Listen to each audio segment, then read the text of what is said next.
Fari Hamzei, founder of Hamzei Analytics, who joins the show every Wednesday, bringing his wealth of knowledge on aggressive equity options and index futures trends.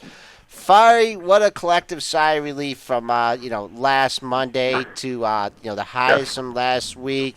Oh, yeah. And if you trade VIX, you like to watch it. How do you like it when 30 minutes it goes dark? They cannot give you a value for VIX. Remember last Monday?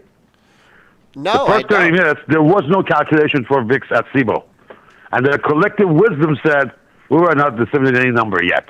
Let's see how these S&Ps open up. Remember, they have to have SPX open, right? So, interesting stuff. As you know, by the way, did you get my email last night I did. on the market bias? Yes, we did. Yeah, we Okay, did. yeah. I'm following the analog. I have a short-term buy here, okay?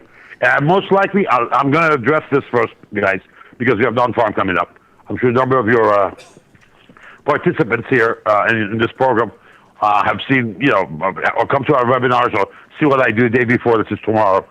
We're going to gear up for that. All the indicators I look at, especially volume indicators, we have a short-term buy here, very short-term, and probably I'm going to go flat. I don't like this flipping back and forth. I like to go longer, short, flat, long, flat, that kind of stuff. But I'll probably take a couple of days off, not in terms of general market, in terms of what our positions are on the call spreads or pull spreads, and then a big short will come. Why? Because 2011 analog. I've been posting on the blog. I've been posting on Twitter. If you take a look at it, it is a scary how it mirrors it. But it is not for a big drop. I think a big amount of damage is already done.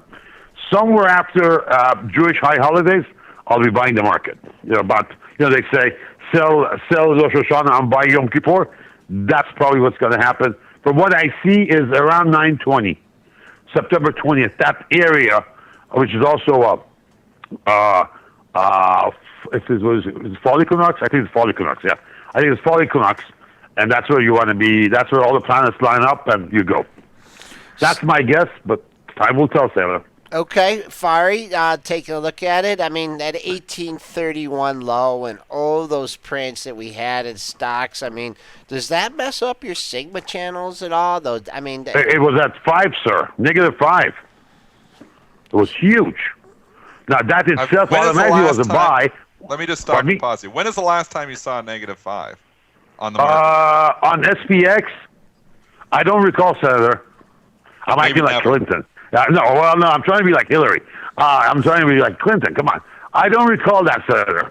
Really, probably never, yeah. It's very unusual. We have seen +5, okay, on VIX more than we have seen -5 on SPX.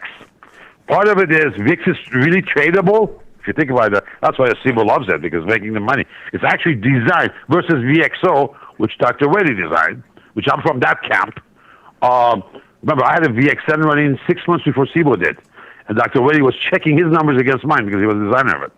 VIX is more because they have some latitude on which contract to use. It's not an exact 8-way box around where the current MIVs are for SPX. That one is attached to OEX. This is more manipulatable. And so we have seen a number of times that this thing actually goes to 5, to often 4. Now, on the short term, VXST, are you familiar with that product? That's a short term, uses weekly SPX options rather than monthlies. For that, we hit 6 sigma. I mean, that's a reversal. We are having a reversal. It was a great couple of days after that. And then we had to get short again because our analog said, now we're going back and forth from different instruments. Remember, no one set of indicators are going to give you all the signals. I mean, no one indicator will give you all the right signals, but would be preponderance of evidence of number of tools. And then analog came in on Thursday and said, Tuesday is going to be a bad day. It's on Twitter. As a matter of fact, last night I sent it to a number of people. From the fellow who told me, hey, Fari, you told me on Thursday that Tuesday is going to be bad. I held out. I really cleaned up. Thank you. Fari, let's take a look here at some of the big issues here. The relative strength in Apple coming off the low, just incredible here. You had that 105 level. I remember you talking about Right. that. Went down to Right. 92. I guess it didn't really stay down below 105. I mean, you got that one close and the 103. I mean, that just wasn't the type of pattern you were looking at, how to initiate a long-term short in Apple. Well, you have to recall from the way I operate these numbers are price-based, not time-based. Okay. The predictions. As you know, there's a gap on the chart. It's got to go there. There's a big moving average. It's got to go there. We're right now writing it because why? The 105 is now 107 because all these numbers, these levels are adaptive. They don't sit. Look, they got it. This is how the game is played. They got to move the goalposts. Hello. So as you look at the numbers, as we move down, the MA is coming up. Right? That's just math. Right now we're writing it. If we let 107 go, then you're looking at 74. Now that doesn't say it's tomorrow. It could be somewhere next year.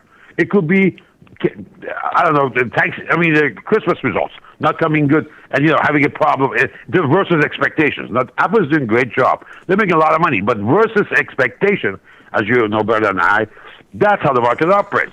Somewhere in here, maybe they have another flop. Maybe they need to write off something big that's just not working. I mean, iWatch is not working. Hello.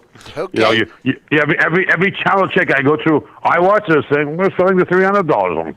Who's buying a Who needs a $22,000 watch to tell them what time it is? Are you kidding me?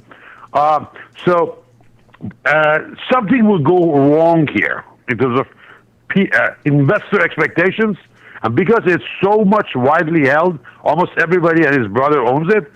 Guess what's going to happen? They're all going to go for exit sign at the same time. And then I'll be waiting there at 74, hand over fist buying it. Via call spreads. 74, huh? Well, it was 68 a month ago. Remember, that number itself is also changing. Okay. I shared the chart yesterday on Twitter. I'll post another one on Twitter again. All right, S&Ps I'll be buying at 75, Fari. Yeah, There you go. I don't know. Hands. Fari, Of course. I'm almost willing to go. Let's see, it's trading at 109.88. Wow, I don't know. That's just not within my numbers. I would say that'd be 35 points away. I would need to take 145 versus your 75, but I don't know if either of us are going to be around long enough to see either of those levels. Could be, exactly. Yeah, some of these. Look, the last time this level was hit, again, not the price level, but the chart in terms of volatility level, was hit, almost hit, I should say, was July 2 years ago, July 2013. Okay, so it's a volatility price. When I send you a chart, you'll see the volatility base right now because of the kind of a movement, and that's the kind of movement we have now. If this thing slows down, that number is going to come up. It could be at 95. Then that becomes the price to look at. These numbers are not flat. You cannot. They're not adjusted for inflation. They're not adjusted for. They're adjusted for volatility, basically. Okay, depending on where volatility, that's where the buy would come. And keep in mind, that's how the big guns run. It's all volatility based and very long term key prices. They'll wait, and then they load up the boat, and that's where we want to be. In the meantime, by the way, I've applied with Auntie Jeanette for a letter of credit. Once I get that letter of credit in from Auntie, we'll be ready for 75. Or whatever that number is, 85, whatever. We'll buy hand over fist call spreads. Okay. S&Ps are getting a pop here, up 17 handles, 1933. I think we had a little data out at 8:30, a little bit of a dip, but now we're back up here. Fari, let's talk. I mean, you talk about OTF charts, and Okay. I just, and that's the other time frame. I keep a real close eye on those SPU futures at night. Could you just, peek into your crystal ball, look at the other time frame chart here, and give us some setups here in the SPUs. Sure, We're up 17. First of all, I gotta say, when you say crystal ball, Reg FD, ours is at eBay for a replacement. Just kidding. But hold on. Look, the current. Remember, OTF is very short term in terms of depends on action. But the current, let's say for the next couple of hours, these are the limits it's looking at.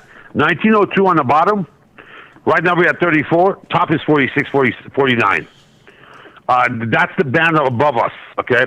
Now, so far we have managed, once we popped over the center line, that's the key. That's like a 0-6 kind of a thing. Center line for OTF, that was sometime early evening yesterday. It was around 6:30. It was 7 o'clock Chicago time.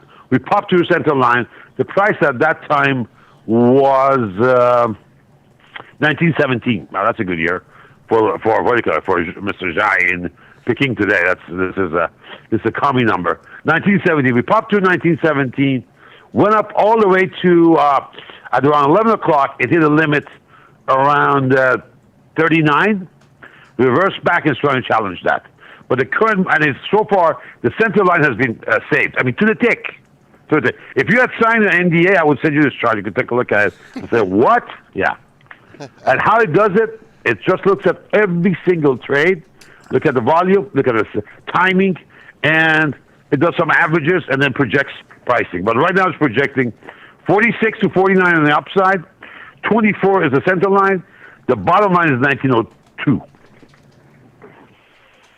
Fari, what are your thoughts here? Let's move on to some individual stocks here. And we saw Netflix had a wild ride here since last we talked, obviously during the flash crash, went all the way down to the 80s, bounced back all the way up to almost $120 from the area where it fell. Now, yesterday, it really has a sell-off there, maybe some competition from Apple too. But it's down here at 105, gets a bounce up to 108 here this morning. Mm-hmm. What are your thoughts and what are your signals looking like on Netflix? Okay. First of all, the signal channels are very parallel. The vol has been huge, so it has sucked out a lot of activity. We almost hit 4 sigma negative on that last Monday. It could not get through 0 sig. We rushed up real quick to 0 sig, which was around 117. Failed, came back to 50 bar and negative 1 sig. So it's a kind of a retest failure. So it tells me we are weak here. I would be very worried if you are long, or very aggressive if I want to get long. Let's say a week from now with Netflix. Okay, we could have a problem.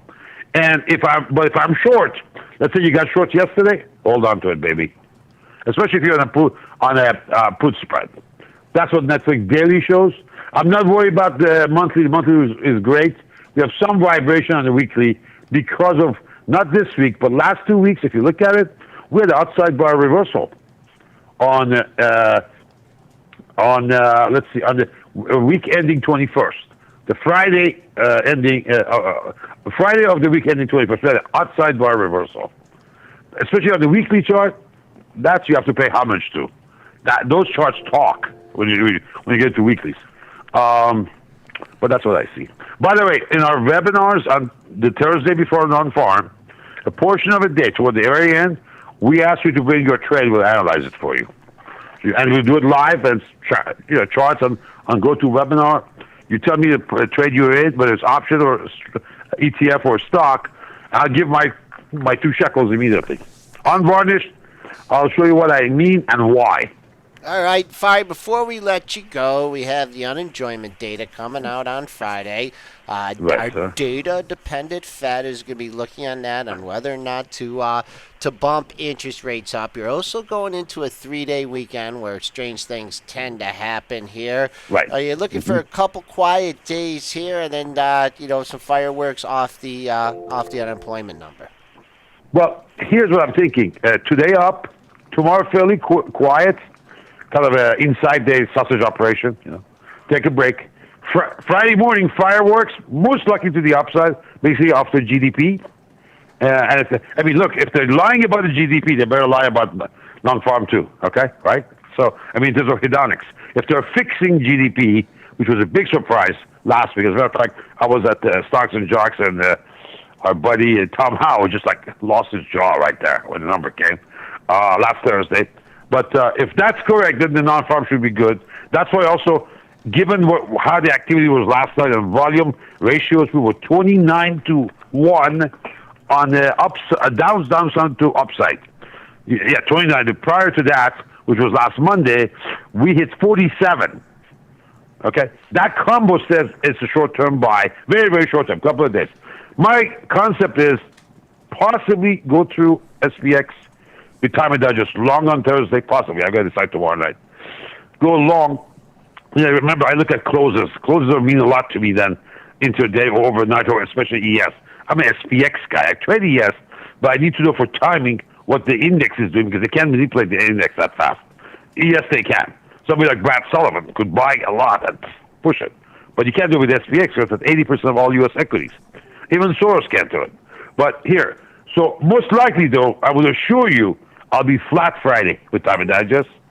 I'll be watching what the Tuesday open is. I'm sorry, Monday night open is into the Tuesday trading day. Yeah. I want to be flat this coming weekend. I'm not into really having positions on weekend. You want to refresh your mind also.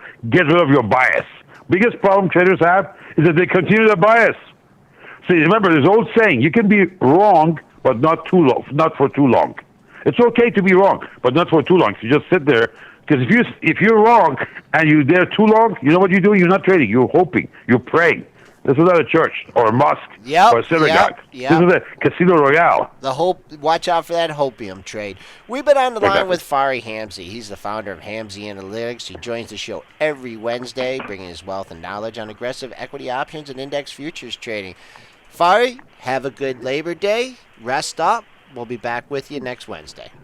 Always a pleasure, sir. Take care, guys. Thanks, Fari.